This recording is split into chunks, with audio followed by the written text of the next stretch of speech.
Buenas, buenas. ¿Se escucha?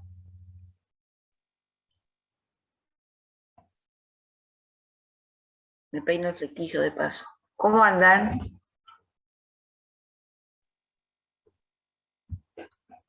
Estoy como sorda, a ver.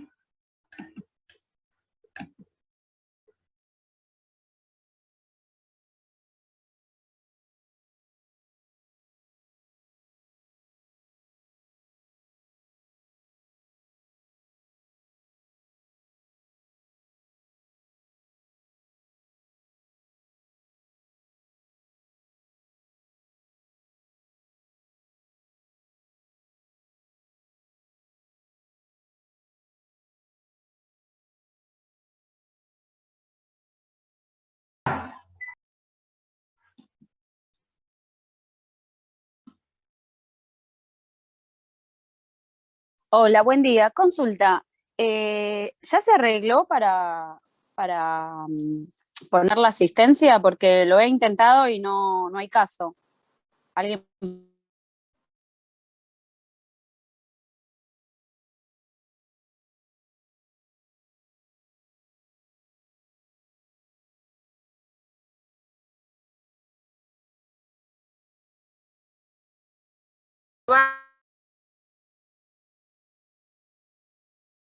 No, estamos probando el dispositivo para ver cómo funciona. Genial. No se Bueno, enloquezcan porque a veces se hacen unos problemas, ustedes a ver.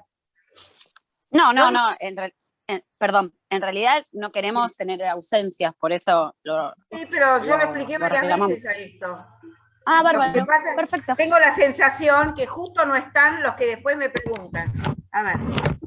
No, yo estuve, lo que pasa es que usted había dicho justamente esto que está diciendo, que lo iban a arreglar, y por eso pregunto si ya No lo sabemos. arreglaron o seguimos en la misma instancia. Traten de probar a ver si funciona. Si no funciona, no funciona. No me voy a dar cuenta yo. Perfecto. Yo lo que estoy tratando es de que ustedes puedan ponerse el presente ustedes.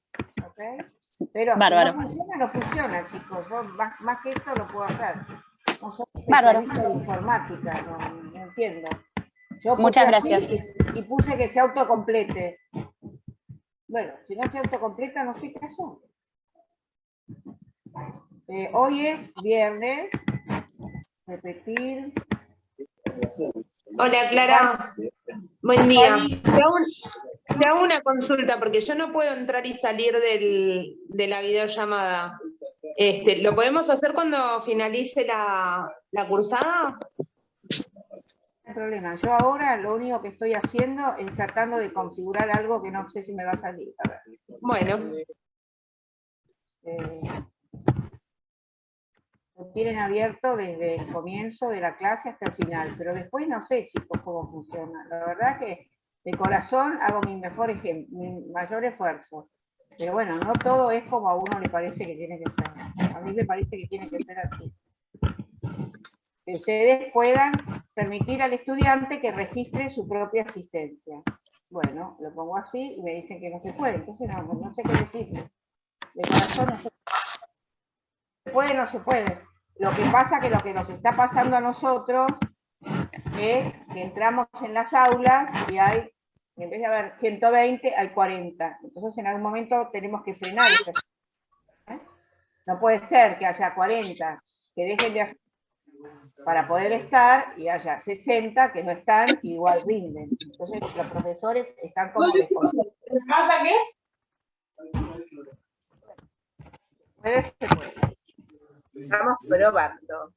Estamos probando diferentes, todos los profesores están aportando un diferente sistema para poder tomar el presentismo. Yo sugerí hay algunos que no quieren que quieren tomarlo directamente ellos, depende de la cantidad de alumnos, pero hay como un malestar de parte de los profesores de la poca asistencia de los alumnos al campus. No es que yo soy como la voz cantante de lo que pasa, pero eso es lo que está sucediendo. A ver, vamos a ver si hay algún profe acá.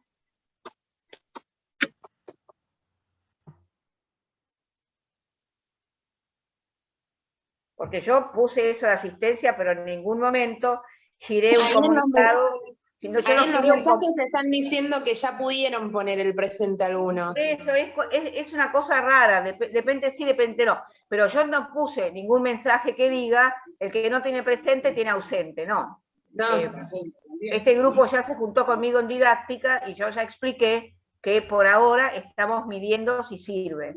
Hay otras carreras que los profesores aportaron otros sistemas de tomar de presente, pero ya no quieren estar más en las clases. Sí, a las 9. Bueno. Bueno, acá estamos, esperemos un poquito, ¿les parece? Yo, no, este Zoom lo tenemos que manejar nosotros hasta que los profes los aprendan a manejar. Por eso estoy acá con ustedes.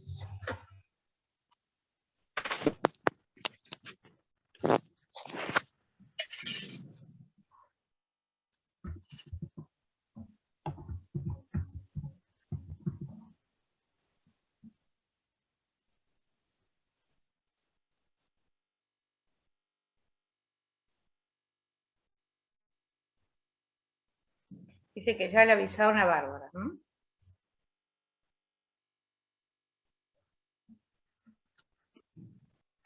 Que no se preocupen.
¿Ya salieron?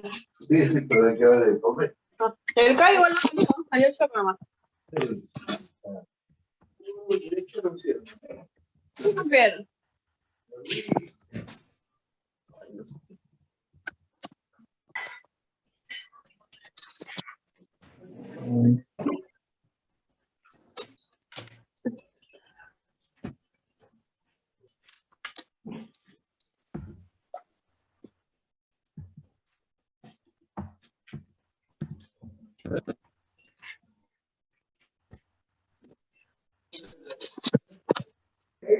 Buen día.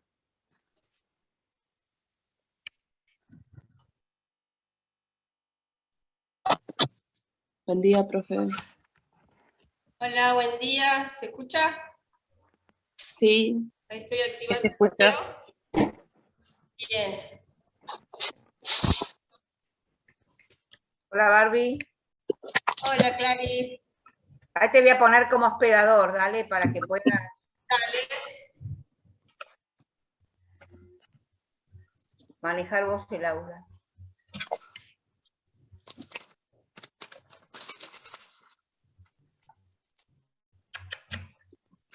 Me voy que tengo una reunión con el Hospital Fernández. Chao. Chao.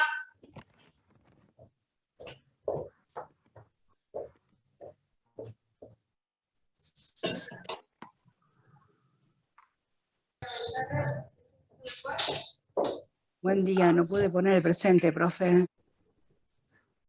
Bueno, no te preocupes.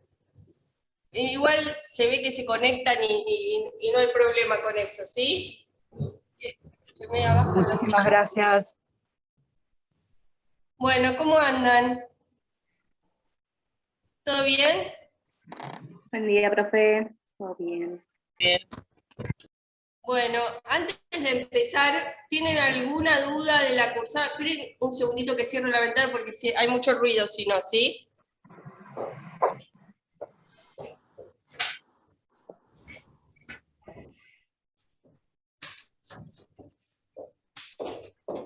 estamos.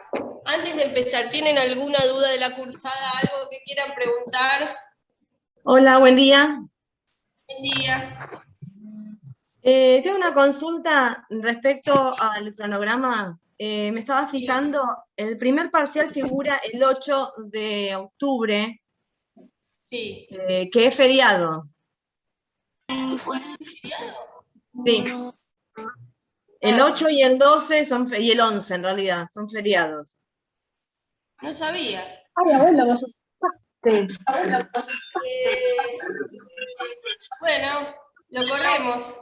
No, yo porque justamente me llamó la atención, porque aparentemente es un feriado puente. En realidad el 12 de octubre es el feriado. Lo pasaron la luna el 11 y el 8 lo hicieron feriado también. Bueno, la corremos esa clase, el parcial, una semana. Igual, Dale. quédense tranquilos que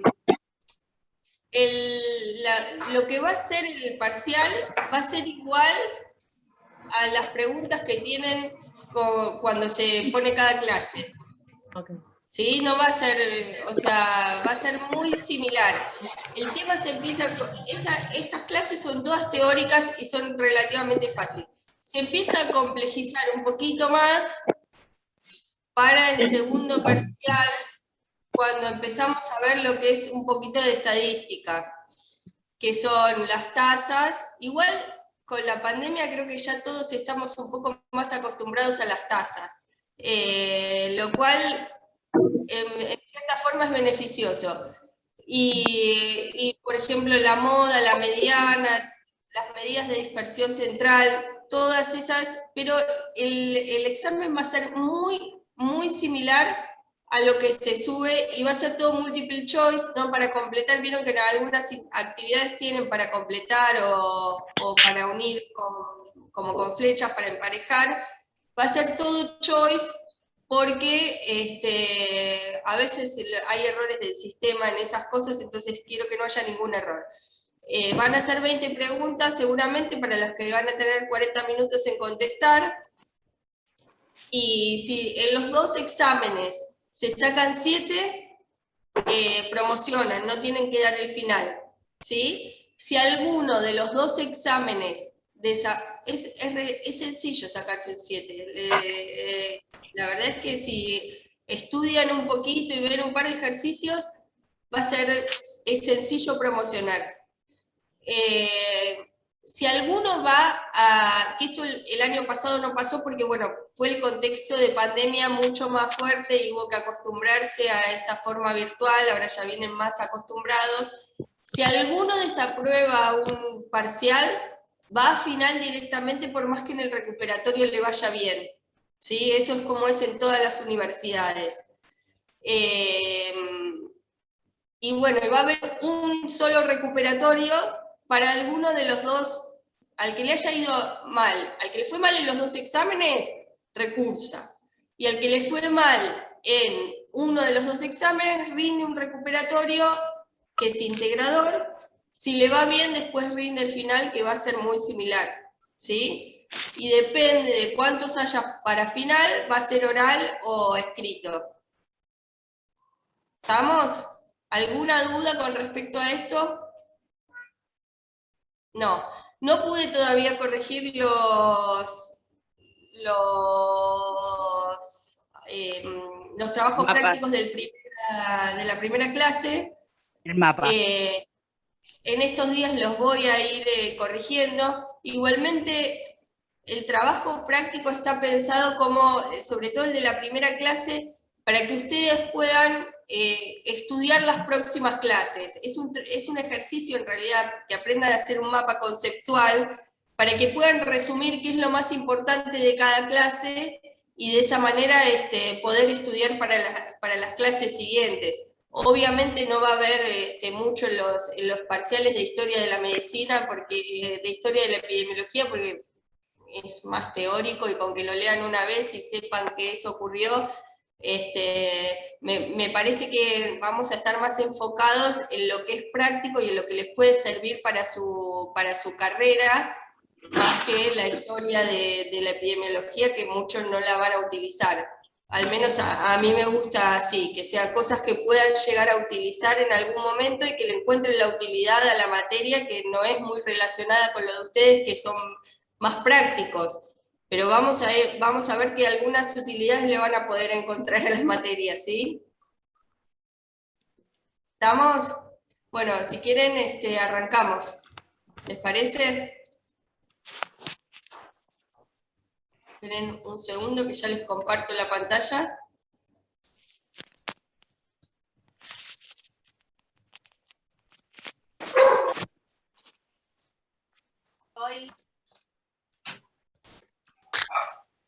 Ahora cuando terminamos la clase, les subo todo, ¿sí?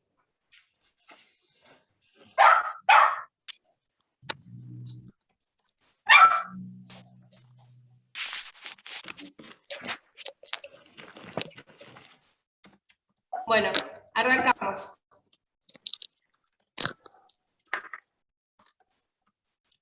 Se ve ahí, ¿no?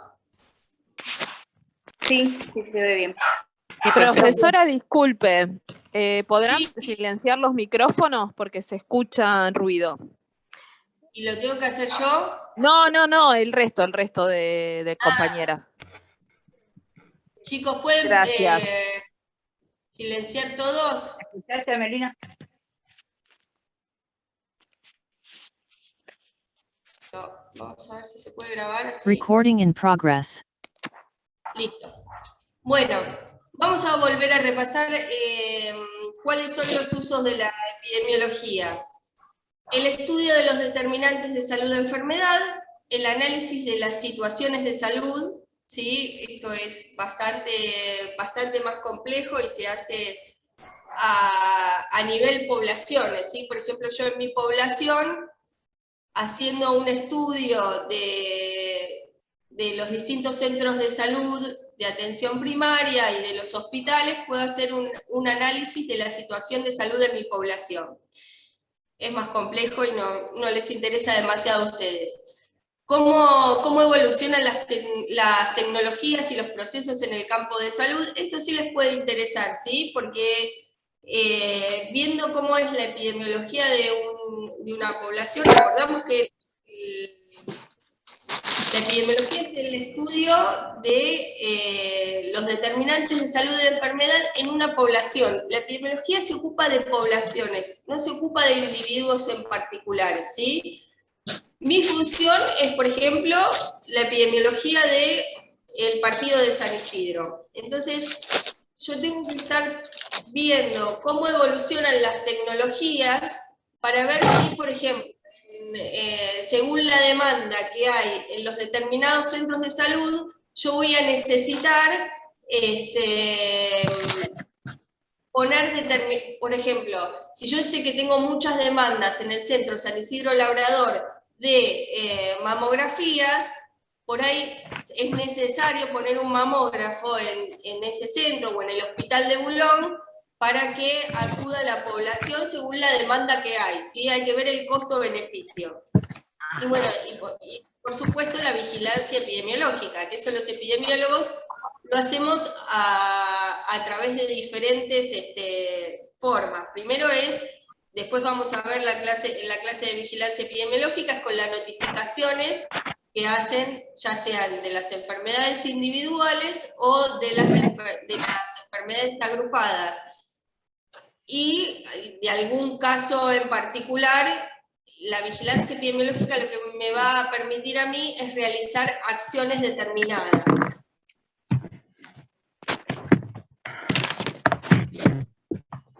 ¿Cuál es el rol del epidemiólogo? Para contarles cuál es el rol del epidemiólogo, lo voy a comparar con el de un clínico. Así les queda un poquito más claro, ¿sí? ¿Qué hace el clínico? Perdón, profesora, ¿podría pedir que apaguen todos los micros porque se escucha todo y o sea, hay una transferencia? No sé, hay gente que todavía tiene el micrófono abierto y no se da cuenta, pero se está escuchando todo. No se escucha clara la voz, o solo me pasa a mí, no sé. Yo estoy viendo a ver si lo puedo hacer yo, pero me parece que no puedo. Silenciar todos los micrófonos. Barbie podés, pero yo te digo, mira, Pereira, Molina, están con los micrófonos abiertos. María Laura Molina está con el micrófono abierto. Es que para mí no están, ¿sabes? Por eso no pueden apagar. Bueno. Espera, yo te digo, acá un minuto. Por ahora sería lo que pasa es que no sé cuál es la aplicación acá para poder silenciarlos todos como en el Teams, pero en principio María Laura Molina es la que está con el micrófono prendido y se nota que no está en la clase porque no nos escucha. Bueno, hasta ahí. Es ella ahí nomás. le desactivé el audio a ella, mirá. Listo. Buenísimo. ¿Está bien? Sí. No sé cuál es la aplicación para silenciarlos a todos, porque el Zoom lo uso poco, pero bueno, vamos a ir aprendiendo. Pero a ver, vamos a ver si hay alguno más que esté con el micrófono abierto, se lo desactivo, ¿sí? Dale. Aldana Díaz, ¿no? Si hay alguno más ¿ven alguno más que tenga el micrófono abierto? No. Sí, chicas, un salud soy yo, por eso está abierto. Listo, creo que ya está. ¿Puede Dale, ser? chau. Listo. Chao, Barbie. Adiós, adiós. Chao, Clarita. Bueno, entonces, para ver qué es lo que hace el epidemiólogo.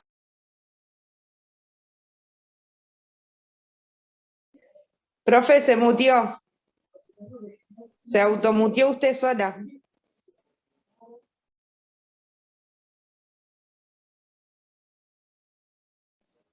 Sigue muteada. Esto es censura, me parece. ¿Ahora? Ahí ¿Ahora sí. sí? Sí. Bueno, ¿qué hace el clínico? Pregunta cuáles son los síntomas y signos. Yo tengo a un paciente acá y le digo, bueno, ¿qué es lo que sentís? ¿Cómo te sentís? ¿Qué es, por ejemplo, cuáles son no le digo qué síntomas, le digo, ¿qué te duele? ¿Sí? O haces mucho pis, haces poco pis. Eso es lo que hace el clínico, buscar los síntomas y signos de la enfermedad. Los síntomas a través de preguntarle al paciente, porque los síntomas son subjetivos, y los signos revisándolo, ¿sí? Porque los signos son objetivos, son los que encuentro yo en el examen clínico. Por ejemplo, roncus agregado a la ocultación, ¿sí? O, por ejemplo, en una apendicitis, el signo es el dolor abdominal, ¿sí? En fosa ilíaca derecha, él dice que tiene mucho dolor del lado derecho, y el signo va a ser que cuando yo lo reviso encuentro un abdomen duro, ¿sí? Encuentro que no va de cuerpo en el último 2 días, o que tuvo vómitos, entonces yo lo voy a revisar y voy a encontrar un Bloomberg positivo, por ejemplo. ¿Sí? Eso es lo que hace el clínico. ¿Qué hace el epidemiólogo? Busca los signos y síntomas de una población como un todo, ¿sí? Por ejemplo, una población que no tiene agua de red, entonces yo encuentro que en esa población hay muchos casos de gastroenteritis en determinada región. El clínico no se encarga de un solo paciente que tiene gastroenteritis, se encarga de que hay muchos pacientes, el epidemiólogo, perdón, que hay muchos pacientes que en determinada zona donde no hay agua de red tuvieron gastroenteritis. ¿Estamos? El clínico averigua los hechos colaterales, es decir, ¿qué fue cómo pudiste vos haberte contagiado de tal enfermedad? Le pregunto. En cambio, el epidemiólogo elabora un diagnóstico de situación, empieza a averiguar por qué hay tantos casos de gastroenteritis acá, cómo es el agua en este lugar, cómo son las cloacas. Eso es elaborar un diagnóstico de situación, ¿sí? Pero de toda la población. El clínico categoriza la información, ¿sí? Dice, bueno, este paciente tiene polidipsia, poliuria y polifagia, es decir, tiene mucha sed, tiene hace mucho pis y tiene mucho hambre. Entonces, ¿qué voy a pensar yo con estos datos que tengo del paciente? Es que tiene una diabetes. ¿Sí? Le voy a pedir una glucemia. En cambio, lo que hace el epidemiólogo es establecer factores de riesgo potencialmente causales. Si yo tengo en determinado centro de salud muchos pacientes con diabetes, voy a ir a averiguar esa población, por ejemplo, muchos pacientes con diabetes tipo 2, voy a ir a averiguar en esa población, una de las cosas que puedo hacer es citarlos a un nutricionista y ver cómo está comiendo esa población, si tienen el perímetro abdominal aumentado, y así voy a ver si puedo encontrar un factor causal de por qué toda esa población tiene mayor prevalencia de diabetes, ¿sí?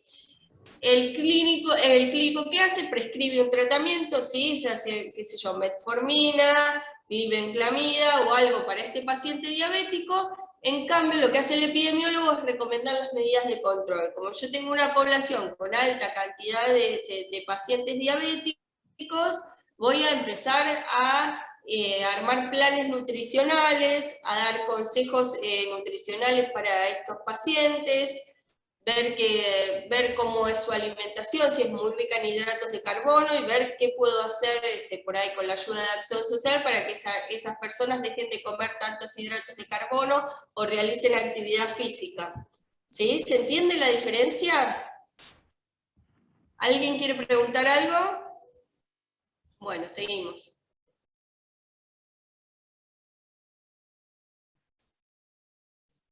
Entonces, por ejemplo, constituyen acciones epidemiológicas analizar la cobertura de vacunación, ¿sí? Yo analizo la cobertura de vacunación según edades de la población de San Isidro, entonces, en general nosotros tenemos una cobertura alta, pero cuando empieza a bajar la cobertura de alguna vacuna, me empiezo a preocupar, o de algún grupo etario. Por ejemplo, veo que durante la pandemia disminuyó la cobertura de vacunación de los niños en el ingreso escolar, ¿sí? Entonces tengo que implementar campañas como para recuperar esa cobertura de vacunación.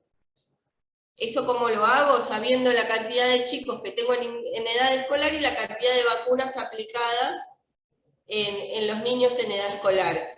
Si yo tengo un rango de un 95% y si este me baja, tengo que implementar alguna acción como para aumentar la cobertura de vacunación. Esto, por ejemplo, podría ser hacer campañas de vacunación en los colegios, ¿sí? Ir con los móviles del centro de atención primaria a las salas de 5, ahora que volvieron las clases, y previa autorización de los padres, vacunar a los niños que perdieron su ingreso escolar. Analizar la relación que hay entre la presencia de una fábrica de cemento y la aparición de silicosis en una comunidad, ¿sí? Eso es hacer un diagnóstico de situación, y en base a eso, bueno, después ver las acciones que se toman en cuenta. Estudiar los factores causales de una enfermedad emergente. Ahora vamos a ver lo que es una enfermedad emergente y una enfermedad reemergente, ¿sí? Una enfermedad, bueno, ahora lo vemos, pero una enfermedad emergente es una enfermedad que aparece en los últimos 25 años, puede ser el COVID, por ejemplo, ¿sí? Entonces es una enfermedad nueva que empieza a afectar a mi población, y yo tengo que ver cuáles son los factores causales, ¿sí? ¿Qué causa esta enfermedad? Nosotros, en el contexto de pandemias, rápidamente pudimos averiguar cómo se contagiaba la enfermedad, qué la causaba. Después fuimos viendo cuáles son factores predisponentes, ¿sí? Que quienes tenían enfermedad previa se enfermaban más graves, que los mayores se enfermaban más graves. Eso es una de las acciones de la epidemiología, ¿sí? Otra puede ser analizar las causas de la escasa demanda en los CAPS, porque en un determinado centro de atención primaria de salud la gente no está concurriendo. ¿Qué es lo que está pasando? Eso lo puedo averiguar en base a encuestas, al estudio de la población, a ver si es una población con un nivel socioeconómico, el centro está en una población que tiene un nivel socioeconómico muy alto y todos tienen prepago y por eso no van al centro de atención primaria. Eso es utilizar mucho la lógica e investigar mucho en la epidemiología, ¿sí?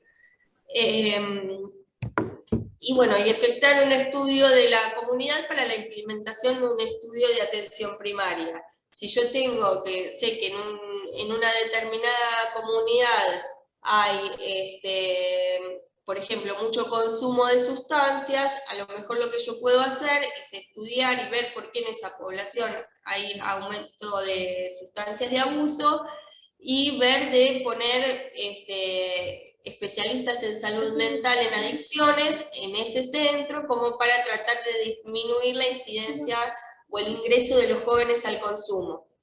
¿Se entiende? Sí, profe. Bueno. Sí, sí, profe. Bien. Seguimos, vamos a ver un poquito más de lo que es la historia natural de la enfermedad. La historia natural de la enfermedad es el curso desde la enfermedad, desde que inicia hasta su resolución. Por decirlo de alguna manera, es la forma propia de evolucionar que tiene toda su enfermedad cuando se abandona su propio curso. Es decir, el taza y cosas ustedes acá. Boludo, después lo lavamos. Cuando no se encuentra algún tratamiento, o cuando... Esperen que me fijo porque hay alguien que está con el micrófono prendido. Es la historia natural, es la manera propia de evolucionar que tiene una enfermedad cuando es librada a su suerte. Es decir, cuando no hay tratamiento, cuando no hay diagnóstico temprano, cuando no nada. Esa es la historia natural de la enfermedad. El proceso se inicia, hay antes de la enfermedad y el curso de la enfermedad en el hombre. Cuando es antes de que se presente la enfermedad se llama periodo prepatogénico, ¿sí? Y en este periodo hay una interacción entre el huésped susceptible, el agente y el ambiente. ¿Estamos? Acá se produce un estímulo, que sería el agente causal de la enfermedad, y hay lo que se llama un horizonte clínico, acá, que sería esta línea, que es cuando la enfermedad empieza a ser evidente, ¿sí? Acá no había rastros de enfermedad, en el horizonte clínico la enfermedad empieza a ser evidente, ¿sí? Toda enfermedad librada al azar puede terminar en recuperación, discapacidad o muerte. ¿Estamos hasta ahí? En el periodo prepatogénico, ¿para qué nos sirve conocer la historia natural de la enfermedad? Para ver las medidas, sobre todo los epidemiólogos, ¿no? Para ver las medidas de prevención que podemos utilizar, ¿sí? En este horizonte clínico, que es cuando la enfermedad empieza a ser evidente, tenemos un periodo de latencia, ¿sí? Que es desde el periodo que el agente interacciona con el huésped y hasta que se produce, en el caso de las enfermedades infecciosas, hasta que se produce la infección. Es decir, el periodo en que tengo el contacto con el virus, la bacteria o el parásito o el hongo, hasta que me infecta, ¿sí? Desde que ingresa hasta que me infecta. Acá se producen cambios tisulares, en este horizonte clínico empiezan a aparecer los signos y síntomas que me da esta enfermedad, ¿sí? Esto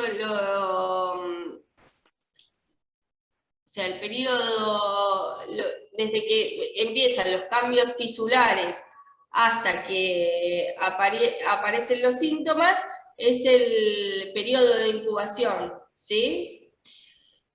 Después se produce el efecto o daño, y esto va a terminar en la muerte, en la recuperación o en la discapacidad.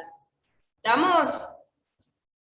Entonces, esto nos sirve para saber las acciones que yo puedo tomar en base al periodo en que nos encontremos.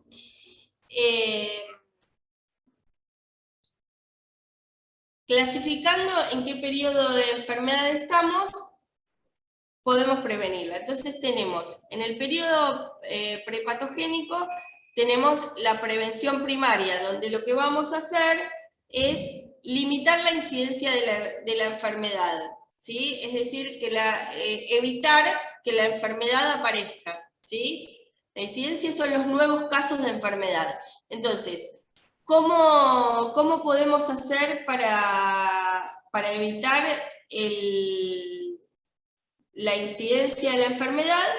Mediante el control de las causas y los factores de riesgo, que implica medidas de protección de la salud, en general a través de esfuerzos personales o comunitarios, ¿sí? Porque, por ejemplo, ¿por qué decimos que pueden ser esfuerzos personales o comunitarios? Porque acá participa toda la población, ¿sí? Para llegar a la inmunidad de rebaño, de la que hablamos mucho en el caso de COVID, lo ideal es que se vacune el 70 o 80% de la población. Entonces, la inmunización es una medida de prevención primaria, y lo que tenemos que hacer es fomentar la vacunación para que juntos, como comunidad, podamos llegar a la inmunidad de rebaño, ¿sí? Antes de esto les quería decir que hay una prevención que se llama primordial, ¿sí? Que está antes de la prevención primaria, la que evita el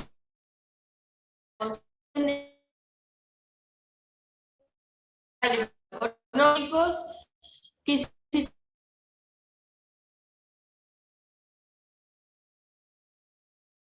tiene una población. Este nivel es nuevo, se conoció hace poco y tiene mucha relevancia en lo que es el campo de la salud poblacional. Las medidas contra, por ejemplo, las medidas contra los sociales de la No entendí cuál era el estadio nuevo. La primordial. Sí. Igual a mí me interesa, perdón, me interesa que ustedes sepan prevención primaria, prevención secundaria y prevención terciaria, pero hay un nuevo, antes de esto, hay un nuevo nivel de prevención, que es la primordial,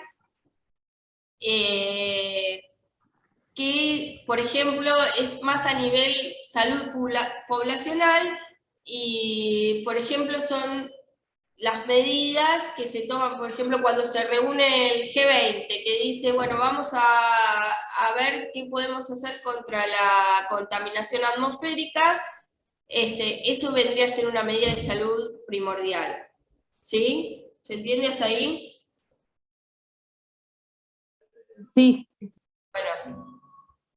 Entonces después tenemos la medida de prevención primaria, que ya la vimos recién, y las medidas de prevención secundaria, que lo que hace es, cuando esto se da en el periodo patogénico, ¿sí? Ya cuando hay enfermedad, y se encarga del diagnóstico precoz, el tratamiento inmediato, y de la limitación del daño.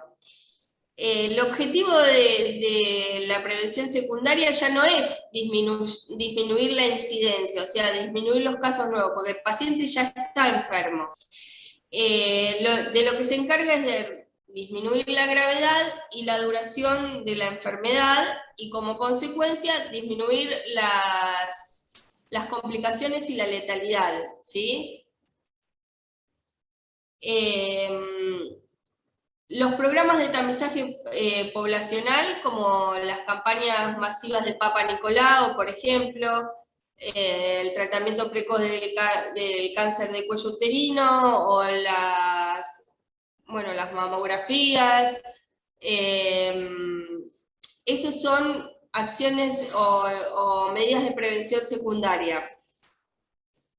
Y por último, las medidas de prevención terciaria, se dirigen a reducir el progreso y las complicaciones de una enfermedad que ya está establecida, y es mediante la aplicación de medidas orientadas a reducir secuelas o discapacidades.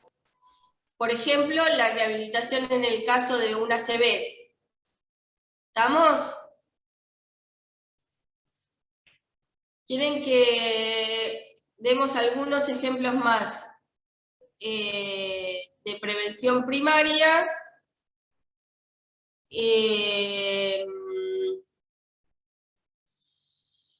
Puede ser la inmunización, como ya lo dijimos. ¿A alguien se le ocurre alguna más de primaria?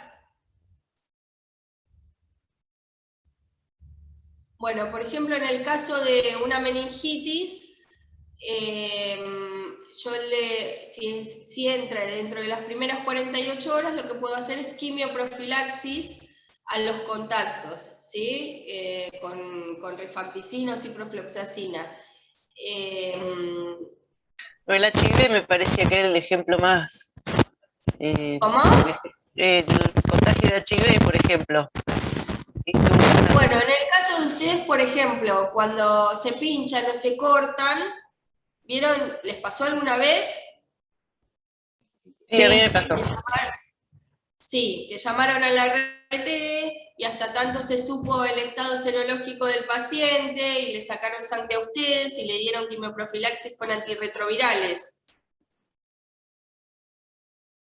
Sí, así Eso fue. sería una medida de prevención primaria. ¿Estamos? Para llevarlo más al campo de ustedes. Eso es una medida de prevención primaria. Que ustedes estén vacunados contra la hepatitis B, trabajando en quirófano, es una medida de prevención primaria. ¿Se entiende? Y por ejemplo, el uso de preservativos, las campañas de uso de preservativos para prevenir o las enfermedades venéreas o el VIH, también tiene una... Tal cual, el uso del preservativo y la concientización sobre el uso del preservativo es una medida de prevención primaria. Perfecto. Después, acá lo que vamos a actuar, recuerden, es en la población total o en los grupos de alto riesgo, ¿sí? A desarrollar enfermedad.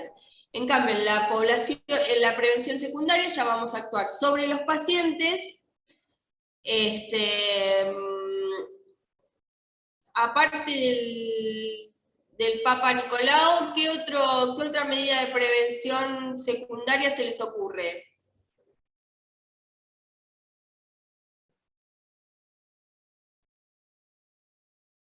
A ver, yo... pero el Papa Nicolau, perdón, ¿el Papa Nicolau es secundario o es primario? Es secundario. ¿Por qué? Porque ya está la enfermedad. Pero el Papa Nicolau no es para prevenir... Ah, bueno, no. Es para ver si hay alguna célula... Es para acortar la enfermedad. Lo mismo que la mamografía. Seguramente cuando yo haga la mamografía, ya va a tener la enfermedad la paciente, pero ¿qué pasa? La voy a detectar más temprano, por eso lo hago todos los años. ¿Algún estudio de diagnóstico por imagen? También. Otra cosa puede ser paciente, tengo un paciente con tuberculosis. ¿Alguna vez escucharon hablar del catastro? El catastro es para todos sus convivientes, ¿sí? Busco a todos los convivientes y le hago los menores una PPD y una placa, y en los mayores le voy a hacer un esputo para ver si ellos no están enfermos también.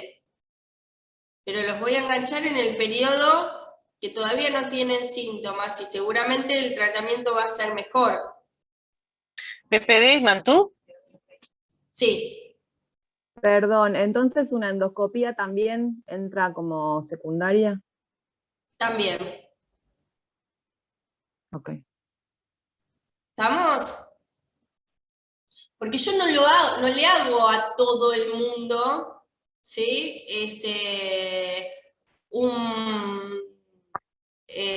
Por ejemplo, una mamografía. Sería como el hisopado de los cercanos, de los de contacto estrecho, por ejemplo. Claro, el hisopado de los contactos estrechos, esa es una medida de prevención secundaria. Pero yo no le hago a todos una mamografía, lo hago a partir de determinada edad, a las mujeres, y sobre todo a quien tienen más factores de riesgo, ¿sí? ¿Estamos? O por ejemplo la colonoscopía en los familiares de quien tuvo un cáncer de colon. Sí. ¿Se entiende? Porque en la población general se empieza por ahí a partir de los 50 años, pero en los familiares de quien tuvo un cáncer de colon, por ahí haces una a partir de los 40 y después cada 3 años y después los 50 una por año. ¿Se entiende? Sí. Sí, profe. ¿Sí? Sí.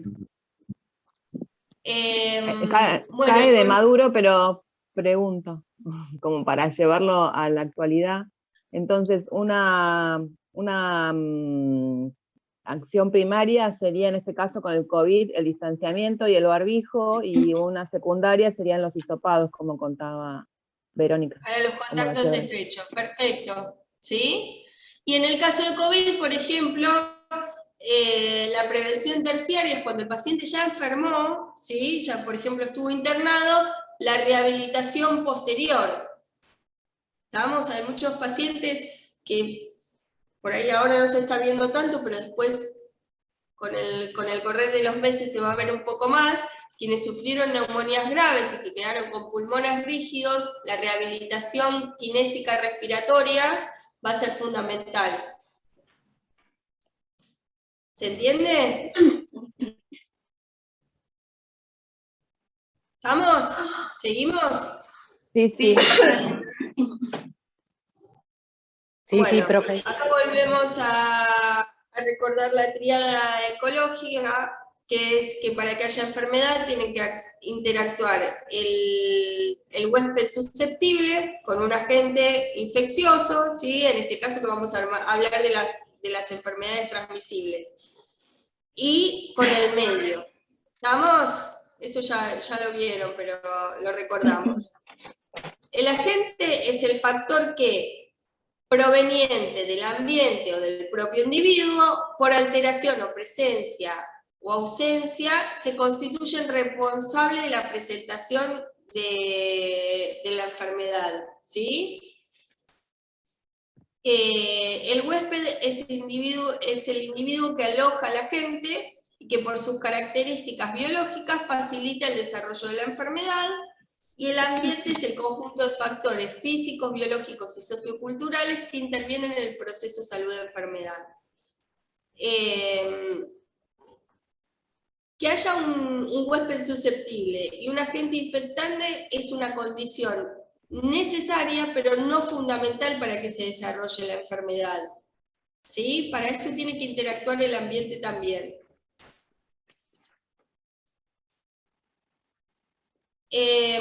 Ahora hablamos del proceso de enfermedad transmisible. Una enfermedad transmisible es cualquier enfermedad causada por un agente, acá ahora lo cambio y lo subo bien, por un agente infeccioso específico o por sus productos tóxicos, ¿sí? Por ejemplo, en el caso del tétanos, lo que enferma no es el Clostridium tetanium, enferma la toxina que produce. En el caso del botulismo, lo mismo, lo que enferma es la toxina, que se manifiesta por la transmisión de ese agente o sus productos de una persona o un animal infectados o de un reservorio a un huésped susceptible, directa o indirectamente, por medio de un huésped intermediario de naturaleza vegetal o animal, de un vector o del medio ambiente inanimado. Es decir, acá le íbamos a hacerlo para que se entienda más. La enfermedad infecciosa tiene que haber un agente infeccioso o su toxina, ¿sí? Me puedo infectar por un virus, un hongo, una bacteria, un parásito, o por las toxinas que estos producen, ¿sí? Esta enfermedad se manifiesta porque hay un agente o sus productos que a través de un mecanismo de transmisión ingresa al huésped susceptible, que tiene que ser susceptible, ¿por qué? Porque si ya, por ejemplo, yo ya tuve la enfermedad o estoy vacunada, tengo inmunidad, no soy susceptible para enfermarme por ese agente infeccioso, ¿sí? Y se puede transmitir de forma directa. ¿Cuál es en el caso de COVID, por ejemplo? La transmisión directa es a través de las gotitas de flujo, ¿sí? Cualquier enfermedad O sea, de la causada por una secreción respiratoria. infecciosa La forma por sus indirecta productos es tóxicos, que se manifiesta por la transmisión de este agente o sus productos de una persona o animal infectados. O de El micrófono está abierto. ¿Con el micrófono encendido es una pregunta o...? Bueno, la forma directa de transmisión, por ejemplo, en el caso de COVID, es a través de las secreciones respiratorias. La forma indirecta es a través de la superficie. Si viene una persona, tose o estornuda y deja gotitas respiratorias en una superficie, viene otra persona, la toca y se la lleva a los ojos, la nariz o la boca, se va a contagiar, y este sería el mecanismo de contagio indirecto. ¿Estamos? Y también puede ser transmitido directamente por una persona, por un animal, en ese caso sería una zoonosis, como por ejemplo la brucelosis, o por un vector, que en este caso que podría llegar a ser, por ejemplo, el mosquito del dengue. ¿Estamos? O del medio ambiente inanimado, ¿sí? Quien se contagia una aspergilosis, un paciente inmunosuprimido que se contagia una aspergilosis por un hongo que está en el medio ambiente, ¿sí? Entonces, ¿qué es la infección?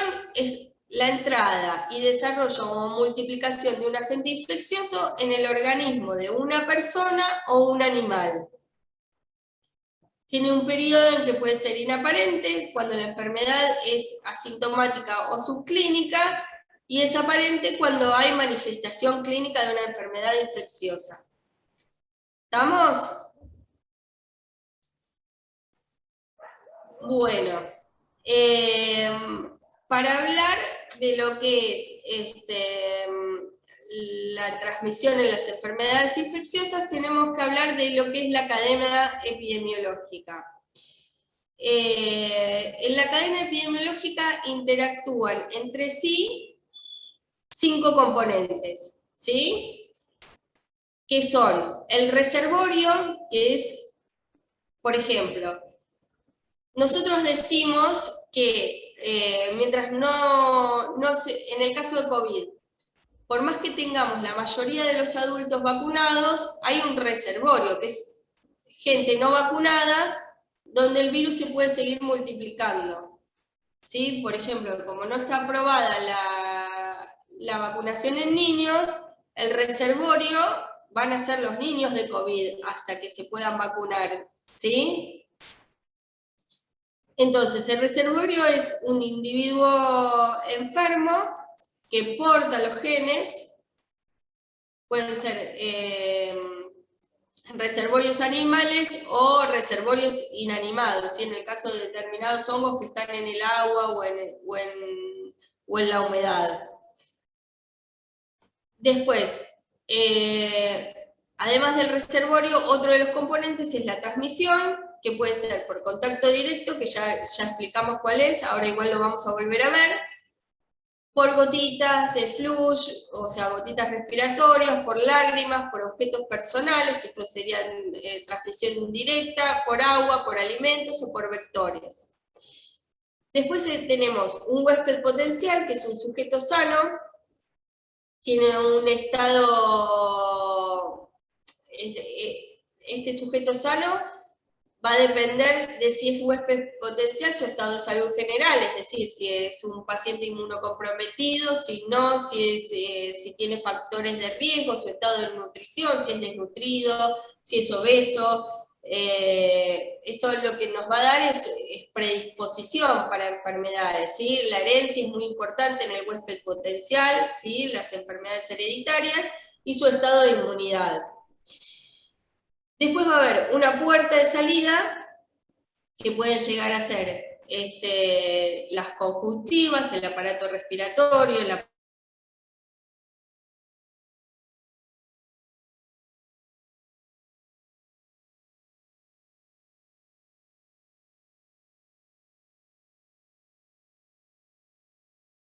una picadura, es decir, me pican, me rasco y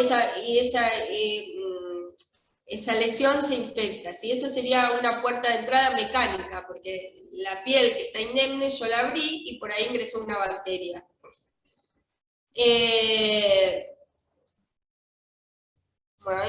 La puerta de entrada es lo mismo que la puerta de salida, ¿sí? Es por donde puede entrar y por donde puede salir una infección. ¿Estamos? Entonces, un agente causal es un factor que está presente para que ocurra la enfermedad. En general es considerado una causa necesaria, pero no suficiente para la producción de la enfermedad. Los agentes pueden dividirse en biológicos y no biológicos. Los agentes biológicos, que es lo que nos ocupa más en esta clase, son organismos vivos que son capaces de producir una infección, una enfermedad en el ser humano o en los animales.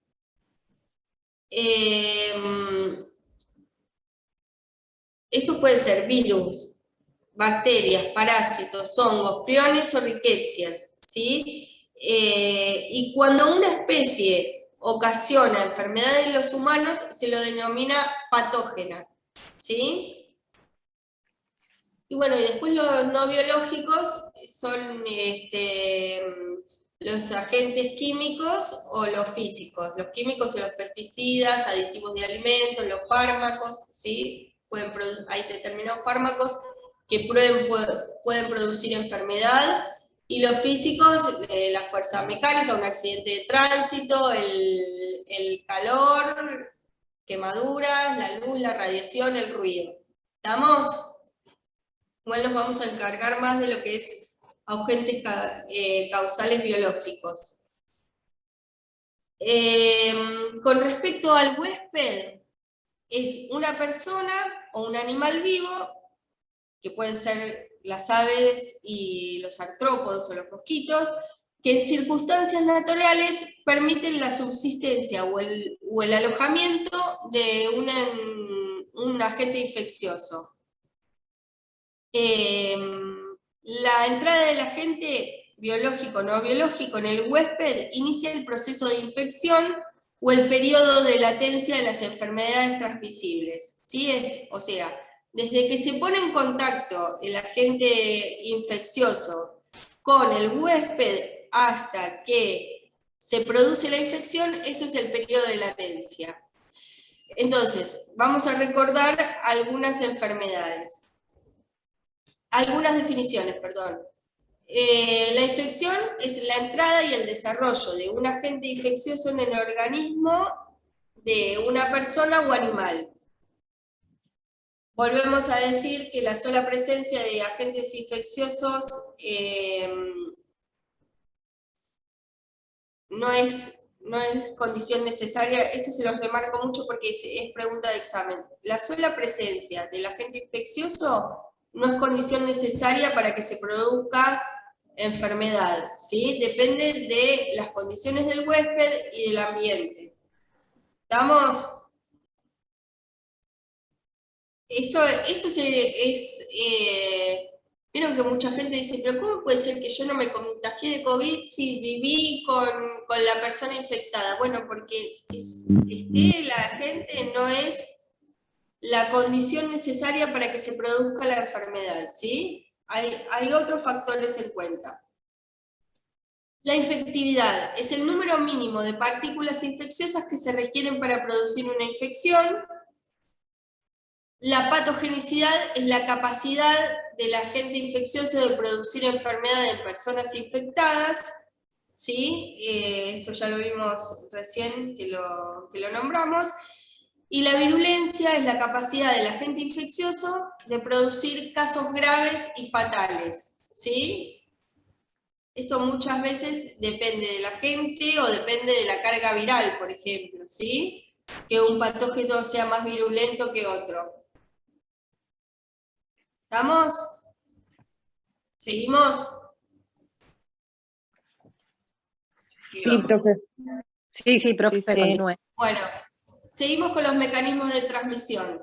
Los mecanismos de transmisión pueden ser directos, es decir, de persona a persona o de animal a persona, ¿sí? Y indirectos pueden ser mediante vehículos de transmisión, ¿sí? Que pueden ser objetos o materiales contaminados, que pueden ser, qué sé yo, juguetes, pañuelos, instrumentos quirúrgicos contaminados, por ejemplo, ¿sí? Agua, alimentos, leche.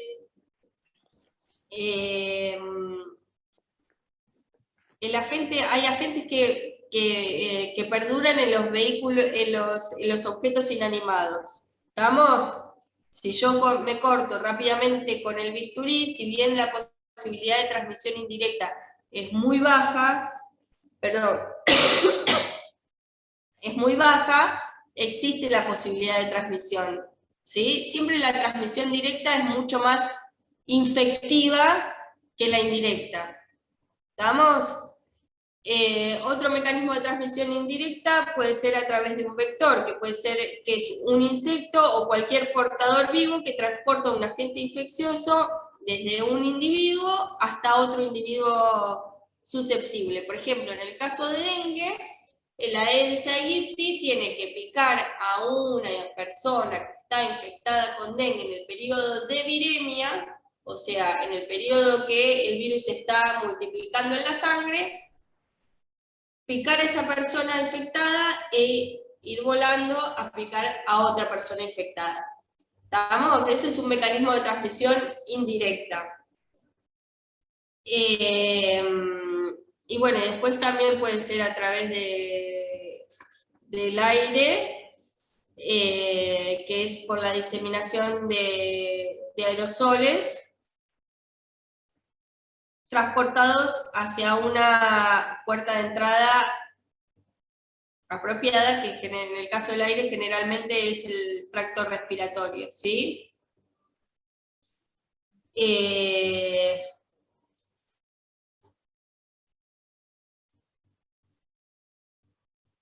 En el caso del polvo, porque esto es importante decírselos, el polvo puede contener partículas que sean pequeñitas, que pueden proceder, por ejemplo, del suelo. Generalmente pueden ser inorgánicas o esporas de hongos, y sobre todo en personas inmunosuprimidas pueden llegar a generar una infección, ¿sí? O sea,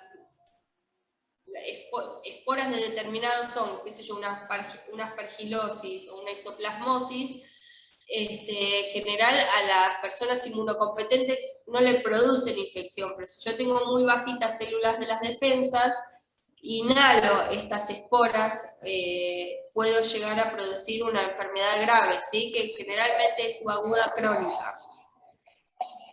Entonces, bueno, acá tenemos los mecanismos de transmisión.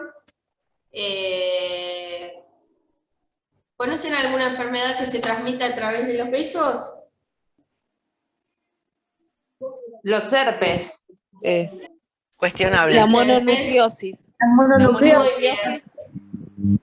Muy bien, muy bien. Bueno, después la madre, ¿sí? La transplacentaria, es lo que decimos transmisión vertical o a través de la lactancia. alguna enfermedad, muchas que deben hacer cesáreas, alguna enfermedad que sepan que sea de transmisión transplacentaria. VIH otra vez. VIH, una muy bastante importante que por eso hacemos sífilis, que también hacemos rastreos en los prenatales. Otra que hacemos rastreos en los... Sí, no tanto. La toxoplasmosis, ¿sí? Que hacemos el rastreo prenatal. ¿Estamos? Porque puede llegar a desarrollar enfermedad grave en los niños. Bueno, a través de la lactancia, después a través del agua o alimentos contaminados,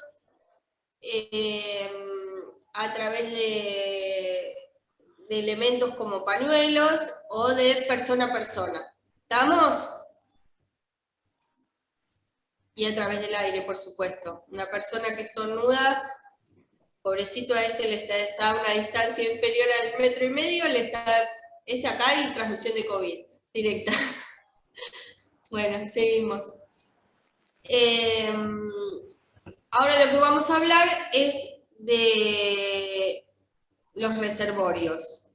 Los reservorios son, esto ya lo vimos igual, mucho no lo quiero hacer muy largo porque después lo tienen en el apunte, si no, los tengo acá 1000 años.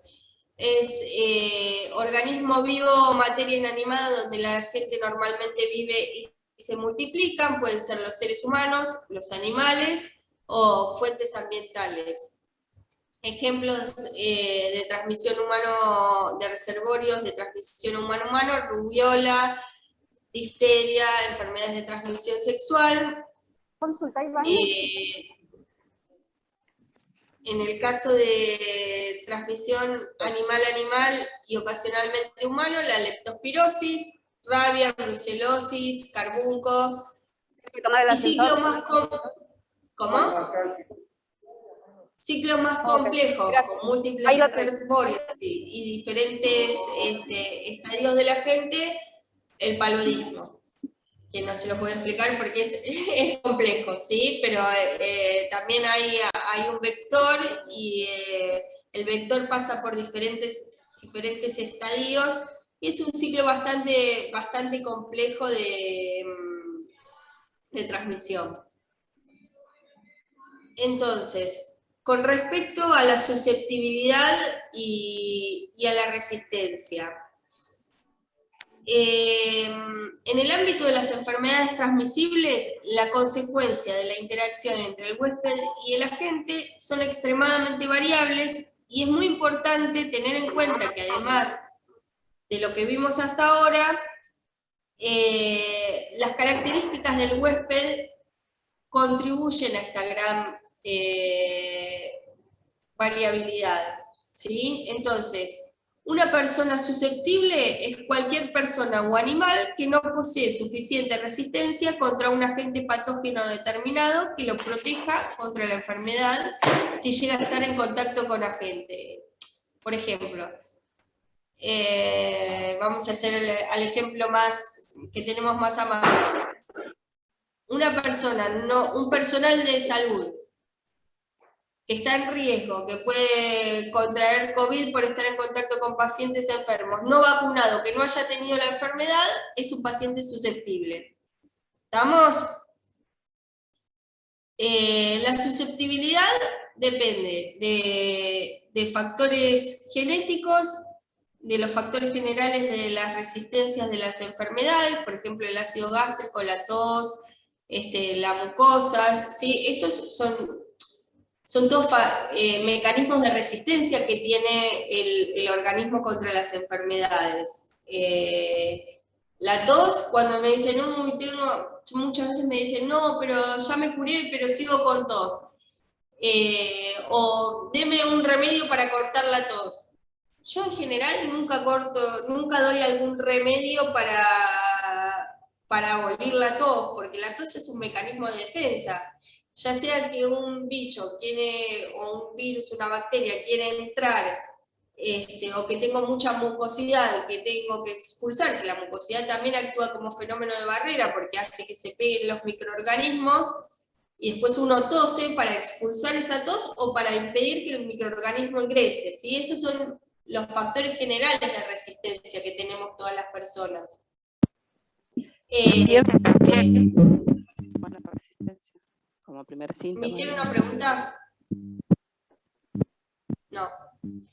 Y bueno, y después las condiciones de inmunidad específica para cada enfermedad. Si hay enfermedades que nunca generan anticuerpos, hay enfermedades que generan anticuerpos a corto plazo, nada, eso, las condiciones de cada enfermedad, ¿sí?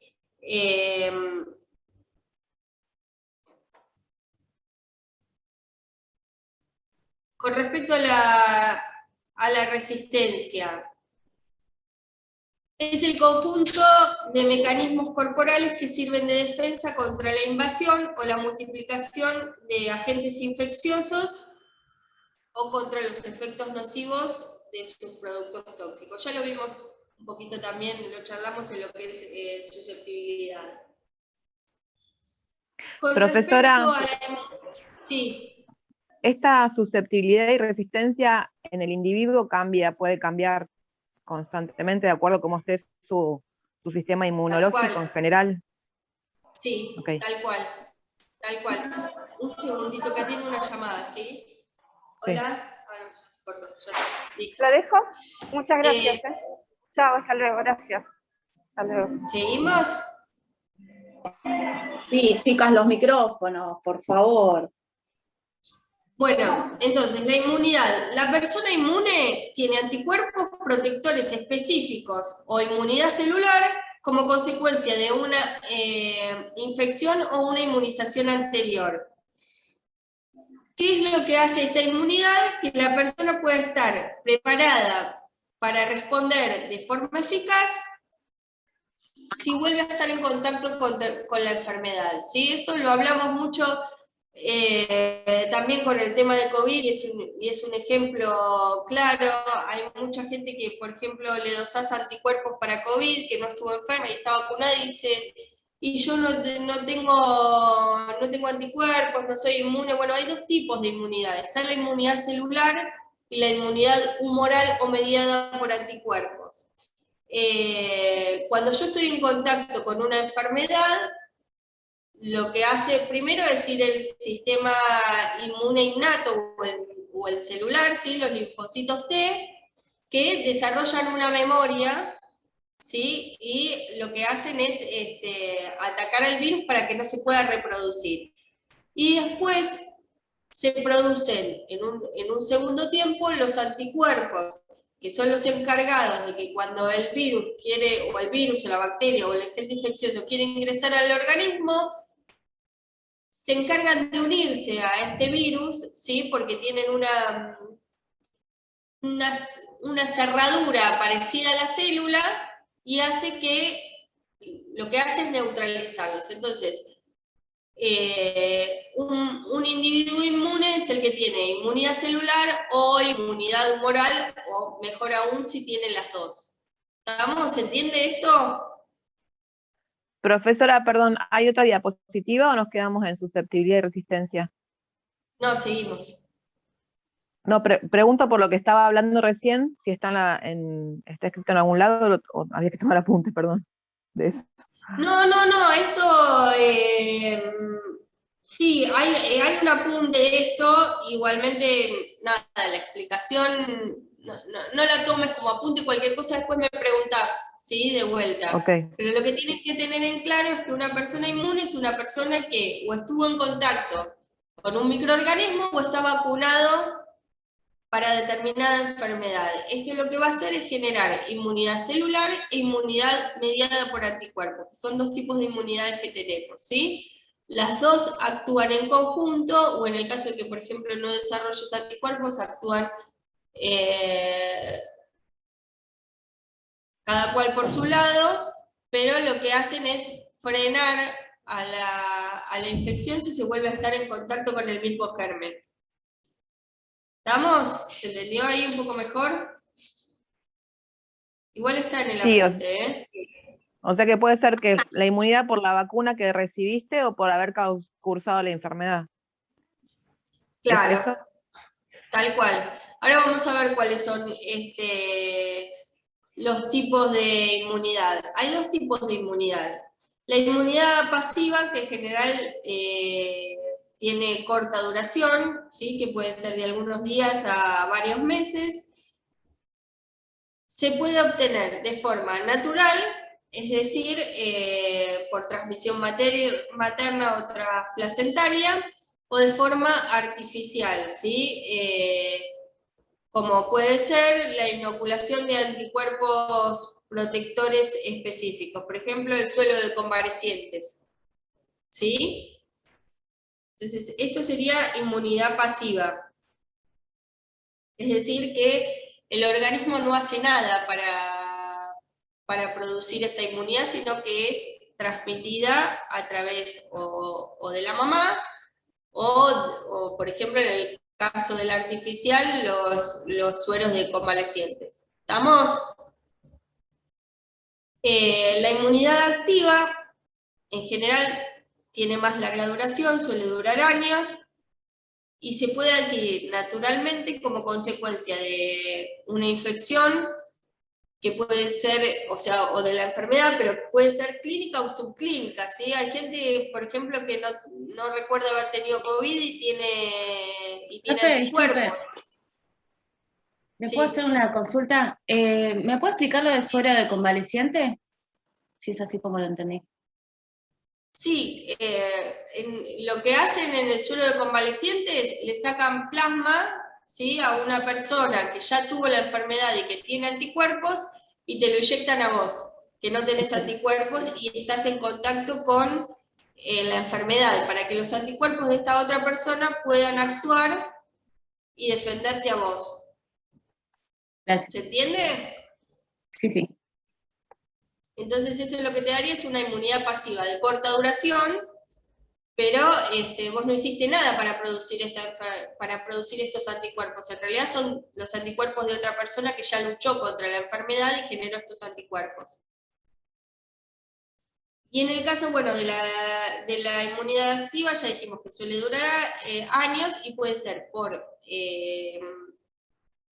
adquirida de manera natural, es decir, por haber tenido la enfermedad, que puede ser clínica o subclínica. Así puedo tener, por ejemplo, el caso de la hepatitis A, por ejemplo, ¿no?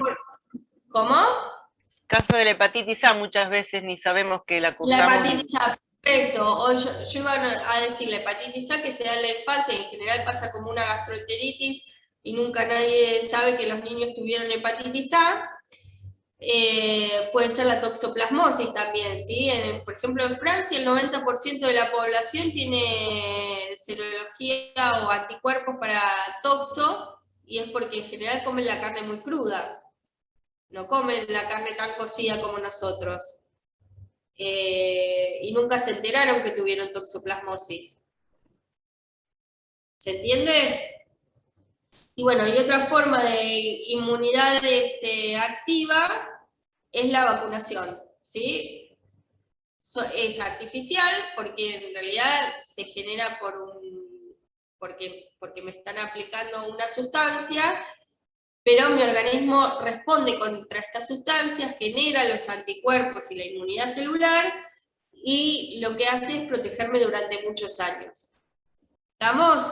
Pero es mi organismo quien los produce, no como en la pasiva. ¿Se entendió eso?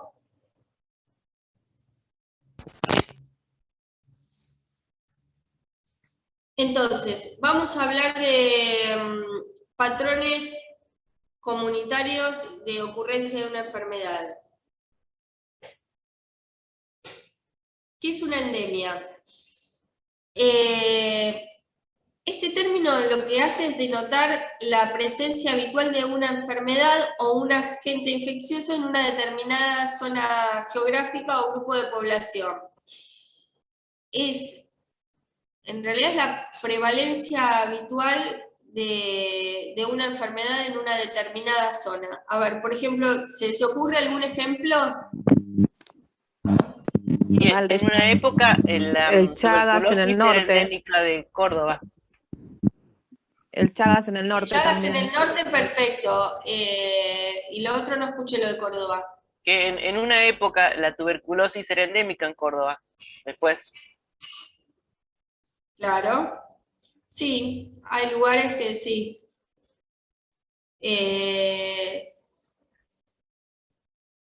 La endemia es cuando la presencia de la enfermedad, ya sea transmisible o no transmisible, se da de una forma regular, en una determinada, qué sé yo, Hola, María, cuando vas a ciertas regiones. Es endémica de Brasil, por ejemplo, el noroeste de Brasil. ¿Sí?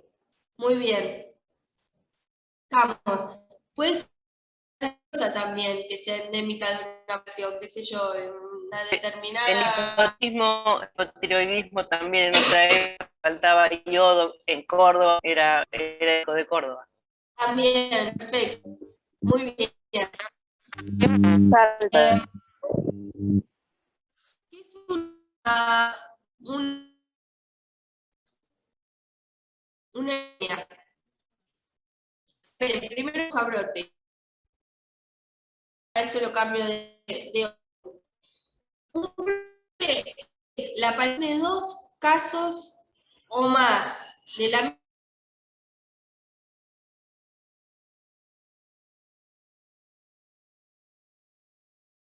¿Se quedó sin audio, profesora? ¿Puede ser? Profe, se dejó de escuchar. Profe, no se escucha. No, no se escucha.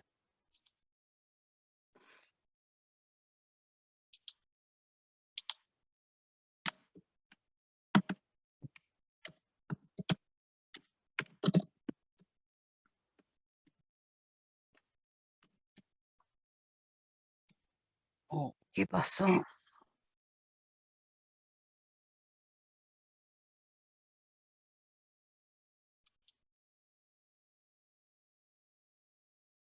Recording stopped. Recording in progress. Se había desconectado, ¿no? Sí. Sí, Bueno, quedó en brote. En brote se cortó. Compartimos pantalla de vuelta. Ok.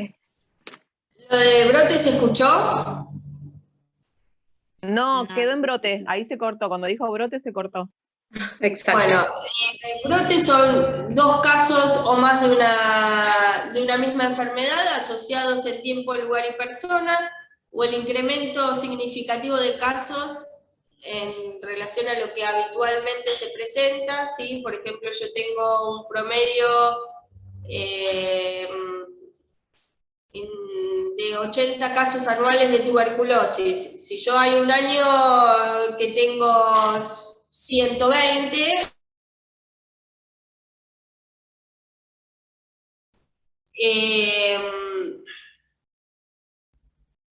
también puede ser cuando aparece una nueva enfermedad o riesgo de salud en una zona que antes no estaba esta enfermedad, o también se llama brote a cualquier proceso relevante de intoxicación aguda colectiva, que puede ser de causa accidental, por manipulación o por consumo. ¿Se les ocurre algún ejemplo de brote? Hace unos años con ay, me sale la viruela, pero no era la viruela, era el sarampión, puede ser, que Sí, hubo una campaña de claro. vacunación después. Sí, un brote de sarampión, porque nosotros hacía muchos años, creo que desde el 2008 que no reportábamos casos de sarampión, y empezaron a aparecer casos de sarampión asociados a viajes, por eso se hizo una campaña de vacunación. Perfecto. Muy bien. Si no, un brote se le puede llamar también a un cuadro de intoxicación alimentaria en una fiesta de 15. ¿Sí? Cuando hay varios casos que tienen los mismos síntomas y estuvieran en el mismo lugar, en el mismo tiempo, eso puede ser un brote de una intoxicación alimentaria. ¿Estamos? Entonces, ahora vamos a epidemia. En la epidemia, este brote o esta aparición de enfermedad tiene niveles superiores a lo esperado, ¿sí? Y vendría a ser la aparición en una comunidad o región definida de casos de una enfermedad con una frecuencia que claramente excede la incidencia normal prevista, ¿sí? O sea, son muchísimos más casos de lo que se espera. El número de casos que indica la existencia de una epidemia varía según el agente infeccioso, las dimensiones, el tipo de población expuesta, la experiencia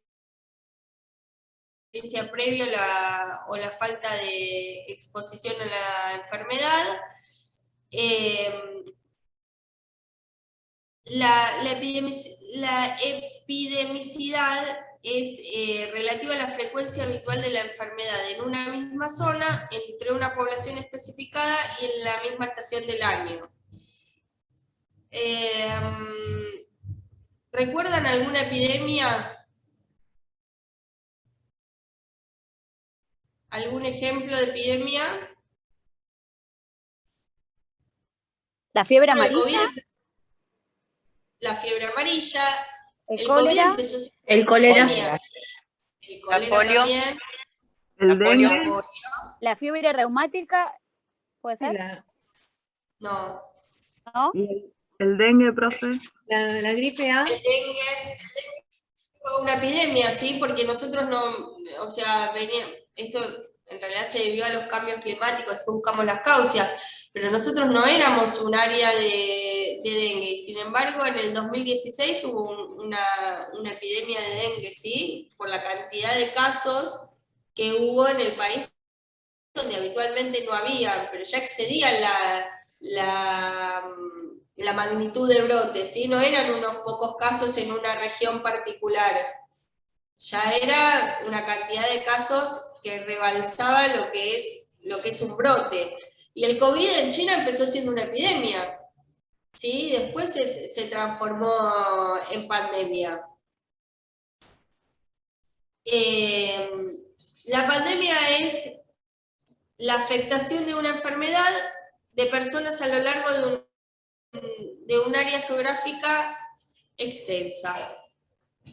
Técnicamente debería cubrir el mundo entero, como pasó ahora con el COVID, y afectar a todos, ¿sí? Ya acá tenemos un claro ejemplo. La H1N1 también fue una pandemia, ¿sí? Porque ya rebalsaba lo que es un área geográfica y en general nos afecta a todos y cubre al mundo entero. ¿Estamos? Profesora, consulta. Tanto la epidemia como la pandemia, estamos hablando de regiones geográficas, o sea, ¿hay parámetros que dividen una de otra en cantidad de, no sé, por región o por número de infectados? ¿O no tiene nada que ver con ninguna de esas dos cosas? La pandemia tendría que afectar a todo el mundo, ¿sí? O a la mayoría de los países. En un momento la OMS decía que tenían que ser, por ejemplo, más de 20 países. Después esto se sacó. Y se dice que tiene que afectar a la mayoría de la población, ¿sí? No está delimitada, o sea, es un problema mundial, como fue H1N1 y como es ahora el caso de COVID. Ya no se usa más el término de los 20 países, si es lo que me querías preguntar. No, sí quería tener en claro por dónde, digamos, iban los límites para definir una o la otra. Okay. Nos tendría que afectar a todos. Es algo de... Una generalidad del globo, digamos. Claro, no es, por ejemplo, un lugar que afecta solo a Europa o solo a América Latina, tiene que afectar a todos los continentes y a todas las regiones. Okay. ¿Estamos? Gracias. No, de nada. Profe, consulta, ¿siempre es Em, simultáneo? ¿Cómo? ¿Siempre es al mismo tiempo la infección, el contagio que se da? No, en realidad todas las pandemias inician como una epidemia y después se van hasta, con la globalización sobre todo es mucho más fácil, después se va a reproducir en los distintos países, ¿sí? Pero cuando ya empieza a tomar muchas regiones y muchos continentes y todos los continentes, ahí hay un momento que la OMS deja de nombrar la epidemia y la pasa a nombrar pandemia. ¿Se entiende? Sí, sí. Gracias. Bueno. Control, eliminación y erradicación de enfermedades infecciosas. El control es una reducción de la enfermedad en la comunidad a un nivel relativamente bajo, más bajo que el nivel que se tendría sin las medidas programáticas, es decir, sin las medidas que nosotros implementamos para disminuir esta enfermedad. Las medidas individuales y colectivas se toman para bloquear la propagación de la enfermedad en esa comunidad. Las fuentes de contagio persisten si el agente y el reservorio no están totalmente eliminados del medio y el riesgo de una nueva propagación no quede excluido, ¿sí? Por ejemplo, el tétanos neonatal, uno lo que hace es vacunar a las embarazadas con la triple bacteriana celular en el segundo trimestre del embarazo, y con eso sabemos que tenemos la enfermedad bajo control, ¿sí? Pero en determinado momento sabemos que el reservorio está y el agente está, entonces esto puede, si no cumplimos con una determinada cobertura de vacunación en las embarazadas, esto puede llegar a aparecer algún caso, ¿sí? La difteria lo mismo, y la meningitis lo mismo.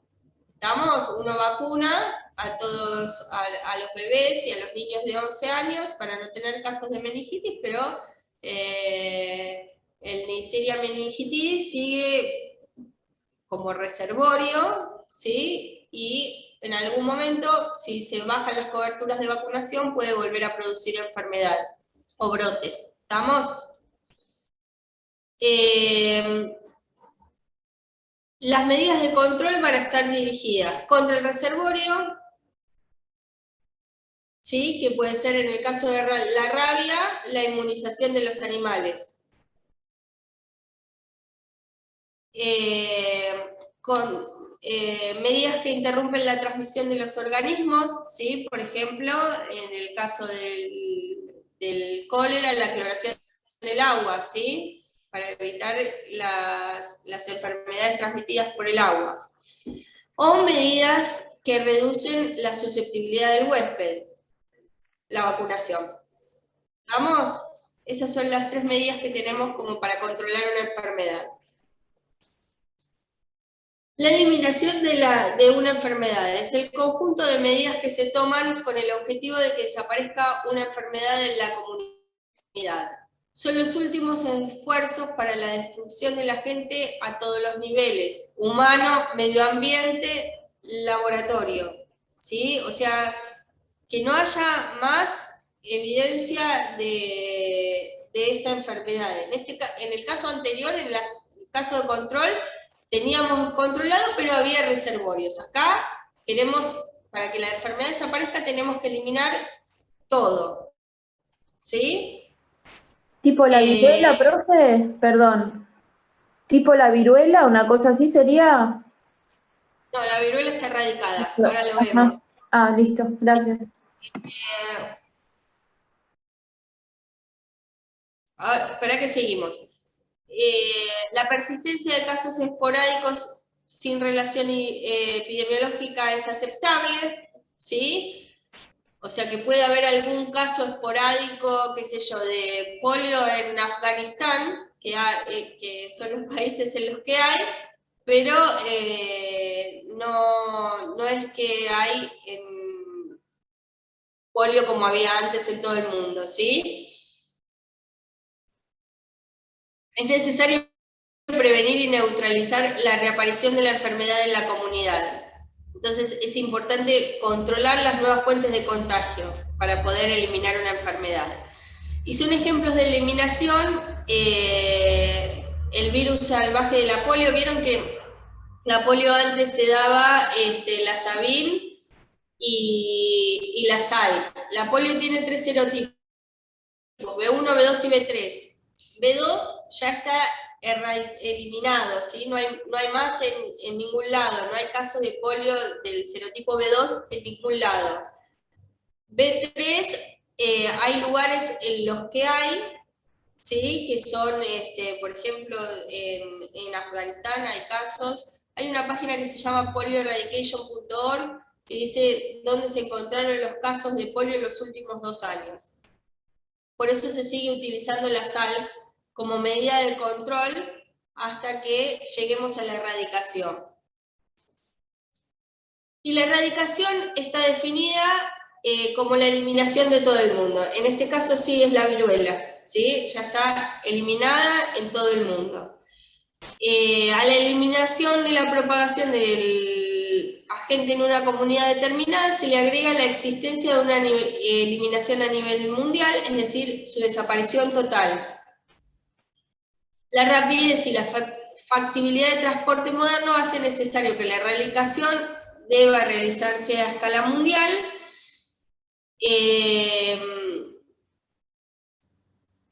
Antes poníamos polio, que está eliminada, pero que hay en algunas regiones siguen quedando. En el caso de la erradicación no hay más en ningún lado, ¿sí? Ese sería el resumen final. ¿Estamos?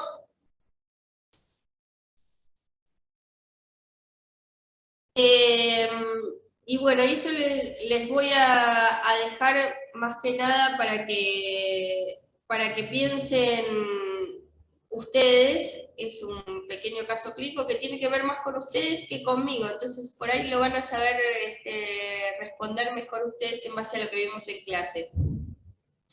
En un hospital se presentan 5 casos de infecciones postquirúrgicas en las últimas semanas, ¿sí? Acá me pareció importante ponerles esto para que vean que la epidemiología no es algo que a ustedes no los toca tampoco como licenciados en instrumentación, sino que si ustedes ven que aparece, ustedes tienen un rol epidemiológico muy importante porque son quienes avisan muchas cosas a los cirujanos, son quienes controlan que los cirujanos se laven bien, se pongan bien los guantes, que se cumplan las normas de asepsia, son quienes se pueden dar cuenta también si hay algo que está mal. Si ustedes ven que hubieron 5 infecciones postquirúrgicas en la última semana, ¿no les llama la atención? Entonces, ¿qué hacen? Avisan, ¿no es cierto? Y ese es un rol epidemiológico muy importante. Se presentaron 5 casos de infecciones postquirúrgicas en las últimas semanas. Se identifica que se manda a estudiar el agente por laboratorio, ¿sí? Se toma una muestra de la herida, que puede ser una punción por piel sana, y se identifica un estafilocoagulasa positivo en la herida supurada, ¿sí? Estudiando a las personas comprobamos que uno de los cirujanos que participó en todas las operaciones padecía una rinofaringitis subclínica a estafilocoagulasa positivo. Entonces, ¿quién creen que es el huésped susceptible? El paciente. Paciente quirúrgico. Bien. ¿Y cuál es la puerta de entrada? La piel, La herida. la herida. Bien, la herida quirúrgica.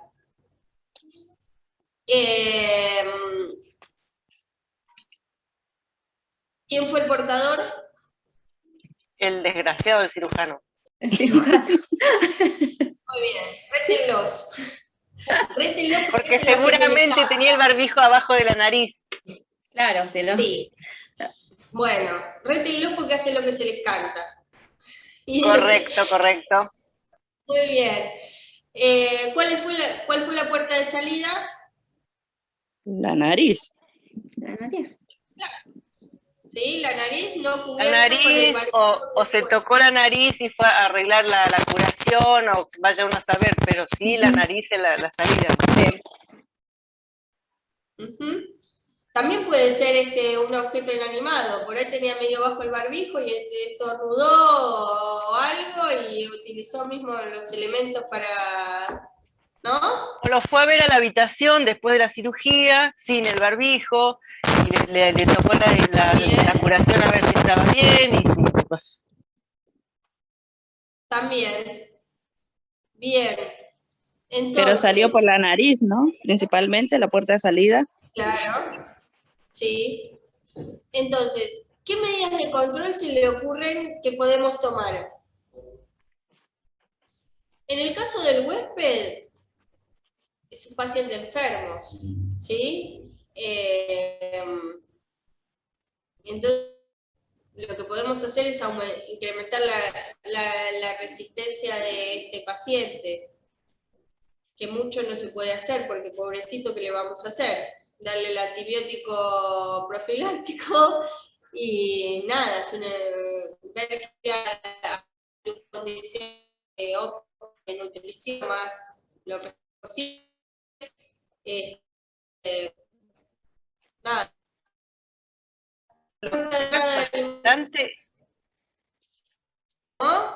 Perdón, digo que lo que se ve muchísimo en piso es que nadie se quiere lavar las manos, no enfermería, especialmente los médicos, tienen una enorme resistencia, aunque estén los alcohol en la puerta, resisten un montón.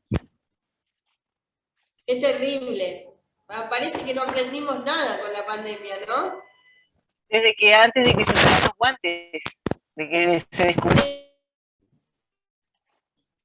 Y el lado lo hace antes, uno que se menos, pero eso es, y como es difícil decirle a un cirujano. Los traumatólogos son los peores, me parece a mí. No, los mejores que se lavan son los traumatólogos. ¿En Sí, serio? esa es mi experiencia, sí, son Los los más peores son los cuidadosos. anestesiólogos. Sí, exacto. Y los que se lavan los anestesiólogos se lavan las manos son los peor para mí. hacen lo que se les canta, ¿no? Mal. Según mi experiencia, los que se lavan menos y con menos asiduidad y menos cuidado son los plásticos. Y los de cirugía. ¿Ah, sí? Y los ¿En otorrinos. serio? Los Pero los otorrinos plásticos también. encima tienen Los obligación de otorrinos- desinfectar. Los otorrinos se defienden diciendo que la boca es lo más sucio que hay, que es bastante verdad.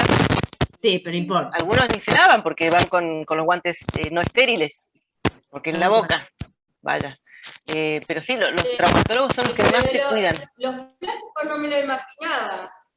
Los plásticos son los que otorrinos más se son los que tienen que menos se cuidar lavan. porque son los que tienen obligación de resultados. Tendrán Claro, que esa depende parte de porque cada se le lugar. infectan poco. Yo pensé que eran recontra prolijitos los plásticos, que eran los más prolijos de todos. Mirá. El plástico de mi hospital, por ejemplo, sí, es súper prolijo, controla todo, no deja nada al azar. Depende de cada plástico, Sí, seguramente. por supuesto, no vale decir todos los plásticos, claro. pero en general la especialidad que más cuida la esterilidad son los traumatólogos, porque llega al hueso una infección y bueno, entonces son los que más cuidan los campos, todo eso. Y sí. Bueno, ¿qué medidas de control podemos tomar? En la puerta de entrada en el huésped, bueno, reforzar la técnica séptica, ¿sí? Decirle al cirujano que se coloque bien el barbijo, que se lave bien las manos, que no ingrese a ver al paciente sin barbijo. La técnica séptica es ver que no estornude ningún elemento que va a utilizar después, ¿sí? En el modo de transmisión del agente, la higiene, la desinfección, la esterilización, ¿sí? En la puerta de salida del huésped, el aislamiento y la técnica séptica. Es decir, si estás resfriado, no vayas a operar, ¿sí? Porque puede generar un Bueno, riesgo para el paciente. Eso le iba a comentar. En algún punto de la ley dice que si uno cursa una enfermedad no debe ir a trabajar, pero eso no sucede, no sé, como mi experiencia ha pasado, si tenés un resfrío o un dolor de garganta como instrumentadora, no está muy bien visto que vos avises que estás resfriada. No sé si les ha pasado a la mayoría o no. Eso es terrible, porque no es que estás en una oficina. Estás en un lugar donde la técnica tiene que ser aséptica, entonces es terrible, realmente, pero sí sé que pasa también.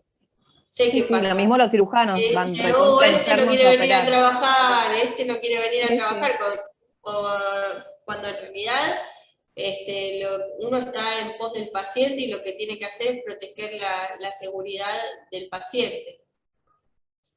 Sí, es así.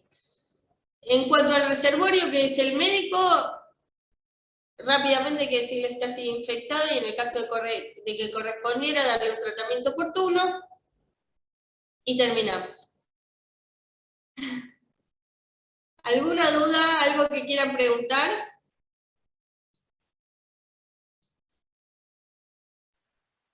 Muy clarito.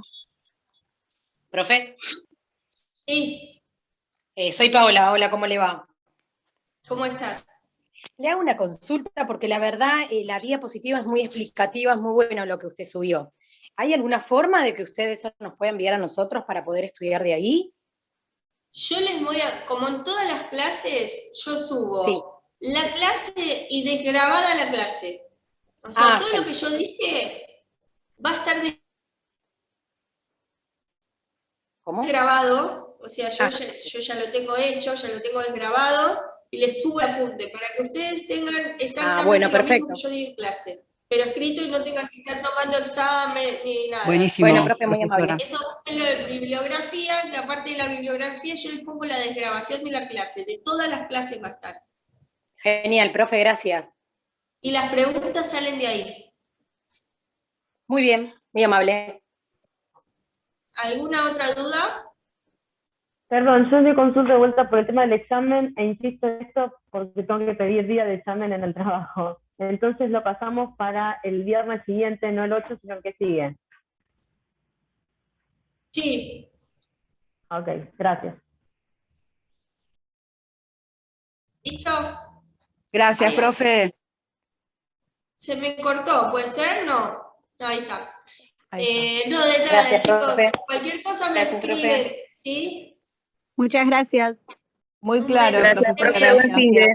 Chao. Igualmente. Gracias, profe. Hasta luego. Gracias. Buen fin de. Gracias, profe, hasta luego.